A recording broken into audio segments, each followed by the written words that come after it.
Hello दोस्तों, मेरा नाम है सूरज और स्वागत करते हैं आपको हमारे यूट्यूब चैनल पर। आज की वीडियो में हम आपके साथ बात करने वाले हैं कि एलआईसी कन्यादान पॉलिसी के कुछ ऐसे सीक्रेट्स के बारे में, कुछ ऐसे खास बातें हम बताएंगे आपको कि एलआईसी कन्यादान पॉलिसी में कौन से ऐसे हिडन फीचर्स है जिसके बारे में अभी तक कहीं पर बताया नहीं गया है। उन सभी के बारे में आज हम डिस्कस करने वाले हैं। यदि हमारे चैनल पर नए हैं तो चैनल को जरूर सब्सक्राइब करिए, क्योंकि मैं पर ऐसे ही वीडियो हमेशा अपलोड करते रहता हूँ।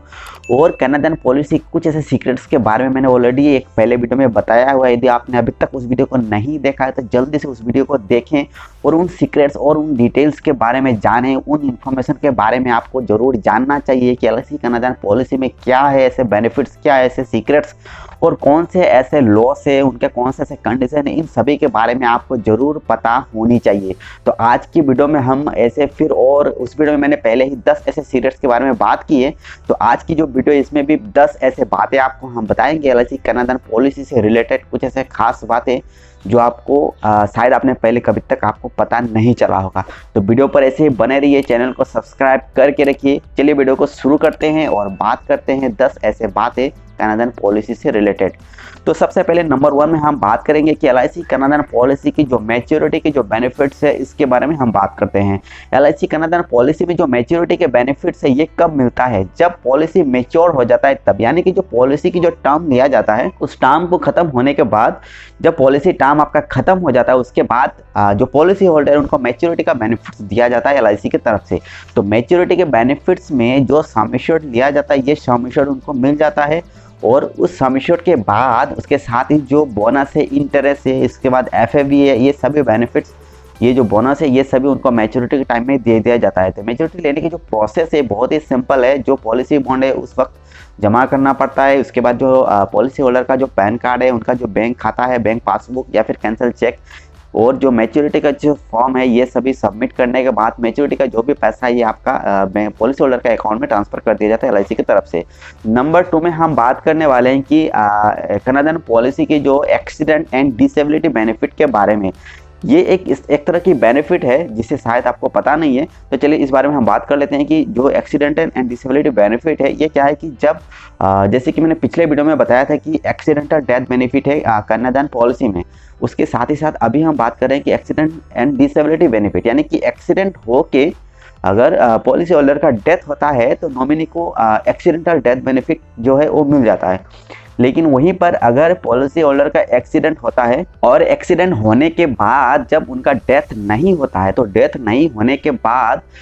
मान लीजिए उनका एक्सीडेंट हुआ और एक्सीडेंट होने के बाद उनका जो फुल बॉडी है ये 80% परमानेंटली डिसेबिलिटी हो गया, कि बोल नहीं पा रहे हैं, चल नहीं पा रहे हैं, या फिर उनका दोनों हाथ खराब हो गया, फिर दोनों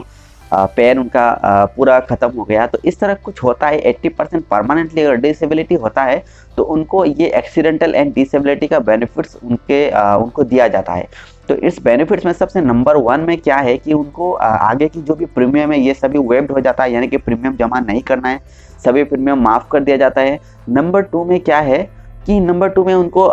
जो पेंशन है ये दिया जाता है उनके उस वक्त, यानी कि जो भी उन्होंने सम एश्योर्ड लिया है उस सम एश्योर्ड को अगले 10 साल तक उनको पेंशन देता है, या मल्टीप्लाई करता है कि उसको मंथली में कितना आएगा या फिर ईयरली में उनको कितना आएगा, इस तरह आप उसको मल्टीप्लाई कर सकते हैं। जैसे कि मान लीजिए अगर 5 लाख अगर सम एश्योर्ड है तो अगर 10 साल तक उनको पेंशन देता है तो 5 लाख का कितना आ गया, या एक साल में 50,000 इस तरह आ गया, तो उनको ईयरली 50,000 उसको मल्टीप्लाई करेंगे तो मंथली के हिसाब से उनको पेंशन दे के जाएगा। उसके बाद क्या होता है कि जो मैच्योरिटी का टाइम है, मैच्योरिटी के टाइम में जो भी उनका पॉलिसी में मैच्योरिटी का बेनिफिट्स है उस वक्त मैच्योरिटी का बेनिफिट भी उनको दिया जाता है। तो एक्सीडेंटल एंड डिसेबिलिटी बेनिफिट में उनको इस तरह के बेनिफिट्स दिया जाता है। उसके बाद नंबर 3 में हम बात करने वाले हैं कि मैच्योरिटी सेटलमेंट। मैच्योरिटी सेटलमेंट में क्या होता है कि जैसे कि अगर मैच्योरिटी हुआ पॉलिसी, तो पॉलिसी मैच्योर होने के बाद जो भी मैच्योरिटी का बेनिफिट्स है, जो भी पैसा है, ये पॉलिसी होल्डर को दे दिया जाता है। लेकिन वहीं पर यदि आप मैच्योरिटी सेटलमेंट करते हैं तो मैच्योरिटी सेटलमेंट में क्या है कि जो भी मैच्योरिटी का बेनिफिट्स है ये आपको एक बार में दे देता है। लेकिन सेटलमेंट में क्या होता है कि आप उसको 10 साल में लेते हैं या फिर 5 साल में लेते हैं। जैसे कि मान लीजिए यदि आपका मैच्योरिटी का जो बेनिफिट है आपको 10 लाख रुपए मैच्योरिटी में मिल रहा है, तो ये 10 लाख रुपए को आप सेटलमेंट में ले सकते हैं कि आपको ईयरली 1 लाख यानी कि 10 साल में 10 लाख दे दिया। तो तो ये जो सेटलमेंट में इसमें आपको कुछ और एक्स्ट्रा बोनस भी आपको वहाँ से आ जाता है, यानी कि जो पैसा आपको एक बार में लेना था मैच्योरिटी बेनिफिट में, उसे आप सेटलमेंट में ले रहे हैं, यानी कि आप एक बार में नहीं ले रहे, उसको आप इंस्टॉलमेंट में ले रहे हैं, तो जिसके वजह से आपको कुछ एक्स्ट्रा बोनस भी दे दिया जाता है मैच्योरिटी सेटलमेंट में। नंबर 4 में हम बात करने वाले हैं कि LIC कन्यादान पॉलिसी की जो ग्रेस पीरियड है इसके बारे में। ग्रेस पीरियड में क्या होता है कि जब आप प्रीमियम भुगतान करते हैं, यानी कि जब आप प्रीमियम पे करते हैं, तो उस पेमेंट मोड में कुछ ग्रेस पीरियड दिया जाता है, यानी कि जैसे अगर आप ईयरली अगर आपका प्रीमियम है या फिर हाफ ईयरली या फिर क्वार्टरली है, तो इन तीनों में ईयरली, हाफ ईयरली और क्वार्टरली में आपको 30 दिन की ग्रेस पीरियड दिया जाता है। ग्रेस पीरियड से क्या होता है कि जिस दिन आपका ड्यू डेट है प्रीमियम पेमेंट करने के लिए, उस दिन अगर आप पेमेंट नहीं भी करते हैं तो उस दिन से आपको 30 दिन की समय दिया गया है कि आप इन 30 दिनों के बीच में जब चाहे तब आप प्रीमियम पे कर सकते हैं, और जो इंश्योरेंस की कवरेज है ये ग्रेस पीरियड में भी आपका इंश्योरेंस का कवरेज रहेगा। और वहीं पर यदि आप हम मंथली आपका प्रीमियम पेमेंट करते हैं तो मंथली में आपका ग्रेस पीरियड है 15 डेज, यानी कि अगर आप मंथली पेमेंट करते हैं तो जो भी आपका ड्यू डेट है, ड्यू डेट से आपको 15 दिन का ग्रेस पीरियड दिया जाता है। इन 15 दिन के बीच में अगर आप पेमेंट करते हैं तो आपका किसी भी प्रकार का लेट फी नहीं लगेगा ग्रेस पीरियड के अंदर। और अगर कुछ होता है, यानी कि इंश्योरेंस का कवरेज तो यही है, अगर पॉलिसी होल्डर का किसी कारण से अगर डेथ भी होता है तो जो भी बेनिफिट्स मिलना है इंश्योरेंस का, ये सभी बेनिफिट्स ग्रेस पीरियड में मिलता है। तो LIC की कन्यादान पॉलिसी में आपको ग्रेस पीरियड का भी बेनिफिट्स मिल जाता है।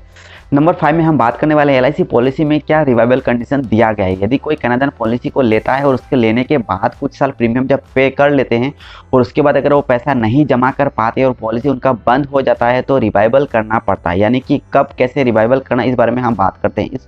कन्यादान में क्या कंडीशन रखा गया है। मान लीजिए कोई अगर पॉलिसी बंद कर देता है, बंद करने के बाद अगर 6 महीना के बाद अगर वो प्रीमियम फिर से पे करना चाहता है तो उनका पॉलिसी जो उन्हें रिवाइव करना पड़ेगा। अगर 6 महीने से पहले अगर प्रीमियम जमा कर देते हैं, यानी कि पॉलिसी का ड्यू डेट आज है और आज से अगर 6 महीने के बीच में अगर वो प्रीमियम जमा करता है, उनको सिर्फ लेट फी के साथ प्रीमियम पे जमा करना होता है। लेकिन वहीं पर अगर 6 महीना ख़त्म हो जाता है तो ये 6 महीना ख़त्म होने के बाद उन्हें फिर से अपना पॉलिसी को रिवाइव करना पड़ेगा, यानी कि फिर से पॉलिसी में जो जैसे कि डॉक्यूमेंट्स फिर से जो रिवाइवल फॉर्म है, उसके बाद उनको कुछ ID प्रूफ, एड्रेस प्रूफ और जो प्रीमियम है ये उसको लेट फी के साथ उस टाइम में रिवाइवल करना पड़ता है पॉलिसी को। वहीं पर अगर 6 महीने के बाद से 5 साल के अंदर अगर पॉलिसी को फिर से चालू नहीं करते तो उनका पॉलिसी परमानेंटली बंद हो जाता है और उसके बाद वे पॉलिसी को रिवाइव नहीं कर पाता है। इस तरह LIC की कन्यादान पॉलिसी में जो रिवाइवल कंडीशन रखा गया है, यानी कि पॉलिसी की जो ड्यू डेट है इससे 6 महीने के बीच में अगर प्रीमियम जमा करता है तो सिर्फ लेट फी, और 6 महीने के बाद अगर जमा करता है तो उनको रिवाइवल करना पड़ेगा, और अगर 5 साल तक अगर जमा नहीं करता है, 5 साल के बाद अगर जमा करना चाहता है तो पॉलिसी फिर में जमा नहीं कर पाए। नंबर 6 में हम बात करने वाले हैं कि LIC कन्यादान पॉलिसी में प्रीमियम पेमेंट के बारे में, यानी कि जब कोई पॉलिसी खरीद लेता है तो उनका जो प्रीमियम पेमेंट है ये बहुत ही ईजी है। यानी कि प्रीमियम भुगतान करने के लिए आप LIC की कोई भी नज़दीकी ब्रांच ऑफिस में वहाँ पर आप प्रीमियम जमा कर सकते हैं, या फिर LIC की जो प्रीमियम पॉइंट है वहाँ पर जमा कर सकते हैं। इसके अलावा आप ऑनलाइन से भी जमा कर सकते हैं, जैसे कि फ़ोनपे, गूगल पे, पेटीएम, अमेजन पे, ये सब जो बिल पेमेंट पोर्टल है यहाँ पर आप जमा कर सकते हैं अपना LIC की प्रीमियम को। इसके अलावा जो IDBI जो बैंक है वहाँ पर भी आप जमा कर सकते हैं। LIC की खुद की ऐप से पे डायरेक्ट वहाँ से भी आप जमा कर सकते हैं LIC की प्रीमियम, यानी कि कन्यादान पॉलिसी के प्रीमियम को आप इस तरह ऑनलाइन से भी जमा कर सकते हैं। नंबर 7 में हम बात करने वाले कि ऑटो पे प्रीमियम के बारे में। जब कोई पॉलिसी खरीदता है तो उन्हें किसी एक मोड को चूज़ करना पड़ता है, जैसे कि ईयरली, हाफ ईयरली, क्वार्टरली या फिर मंथली। तो ये जो प्रीमियम पेइंग जो मोड है, इस मोड को आप ऑटोमेटिक पेमेंट कर सकते हैं अपना बैंक अकाउंट से, जो हर महीने या फिर 3 महीने में, 6 महीने में या फिर ईयरली, कोई भी मोड में आप ऑटोमेटिक पेमेंट को कर सकते हैं। इसके लिए जो नाच का जो फॉर्म है इसे फिलअप करना होता है, और LIC और जो बैंक है ये दोनों में आपका ये रजिस्टर हो जाता है, जिसके बाद से जो भी प्रीमियम है आपका बैंक अकाउंट से ऑटोमेटिक डिडक्ट होना शुरू हो जाता है। तो इसका फ़ायदा भी आप ले सकते हैं, यानी कि जब आप पॉलिसी खरीदते हैं उस वक्त भी कर सकते हैं, या फिर आप अगर पॉलिसी आपका 2 साल हो गया, 3 साल हो गया, 5 साल हो गया, तो बीच में भी आप इस सिस्टम को आप अपने पॉलिसी में लगा सकते हैं, नाच लगा सकते हैं, और लगाने के बाद जो भी प्रीमियम है आपका ये बैंक अकाउंट से ऑटोमेटिक पैसा काटता जाएगा हर महीने या फिर 3 महीने या फिर 6 महीने या फिर ईयरली में। नंबर 8 में हम बात करने वाले हैं कि एलआईसी कन्यादान पॉलिसी में कौन कौन से डॉक्यूमेंट्स चाहिए, इन सब के बारे में चलिए बात कर लेते हैं। एलआईसी कन्यादान पॉलिसी में जो डॉक्यूमेंट्स है, जैसे कि पहले की जो वीडियो मैंने उसमें बताया था कि ये जो पॉलिसी है बच्चे के पिता या फिर माता के नाम पर पॉलिसी को खरीदी जा सकती है, तो उनका जो आईडी प्रूफ है, आईडी प्रूफ चाहिए, उसके बाद एड्रेस प्रूफ, एज प्रूफ, उसके बाद जो बैंक पासबुक है ये भी चाहिए, उसके साथ ही साथ जो फोटो है ये फोटो कॉपी भी चाहिए। तो जैसे कि आईडी प्रूफ में आपका आधार आ गया, पैन कार्ड, वोटर आईडी या फिर driving licence, bank passbook, PAN card, ये सब तो है ही। इसके साथ ही साथ जो फोटो है ये भी चाहिए, और जो बैंक डिटेल्स के लिए आप कैंसिल चेक भी दे सकते हैं, ये सभी डॉक्यूमेंट्स चाहिए। और नंबर 9 में हम बात करने वाले हैं कि एलआईसी कन्यादान पॉलिसी की जो कैलकुलेटर, इसके बारे में हम बात करने वाले हैं। यानी कि कोई अगर एलआईसी कन्यादान पॉलिसी के जो प्रीमियम है, मैच्योरिटी बेनिफिट्स, डेथ बेनिफिट्स, इन सब के बारे में अगर जानना चाहता है तो उन्हें एलआईसी के कन्यादान जो कैलकुलेटर है इसे इंस्टॉल करना चाहिए। इंस्टॉल करने के बाद जो भी जरूरी डिटेल्स उसे भरे और उसके बाद सारे डिटेल्स आप देख सकते हैं, सारे इन्फॉर्मेशन आपको उस ऐप्स के द्वारा आपको मिल जाएगा। तो जल्दी से प्ले स्टोर में इंस्टॉल करिए ऑल इन वन, और इंस्टॉल करने के बाद आप सभी डिटेल्स को वहाँ पर देख सकते हैं। नंबर 10 में हम बात करने वाले हैं कि एलआईसी की जो क्रिटिकल इलनेस राइडर है, ये अलग से एक एड ऑन है, इससे भी आप ले सकते हैं कन्यादान पॉलिसी में।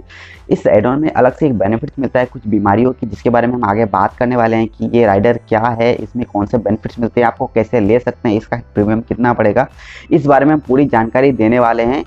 क्रिटिकल इलनेस राइडर के बारे में। तो ये था एलआईसी की कन्यादान पॉलिसी के 10 ऐसे बातें जो ऐसे खास है, और पिछले वीडियो में ऑलरेडी मैंने कुछ ऐसे 10 बातें ऑलरेडी हमने बताया है, उसे भी जरूर देखें। और यदि आपको ये वीडियो अच्छा लगे तो वीडियो को जरूर लाइक करिए, और यदि आप हमारे चैनल पर नए हैं तो प्लीज़ इस चैनल को सब्सक्राइब कर लीजिए, क्योंकि मैं पर ऐसे ही वीडियो हमेशा अपलोड करते रहता हूँ। तो चलिए मिलते हैं एक नई वीडियो के साथ, तब तक के लिए बाय बाय।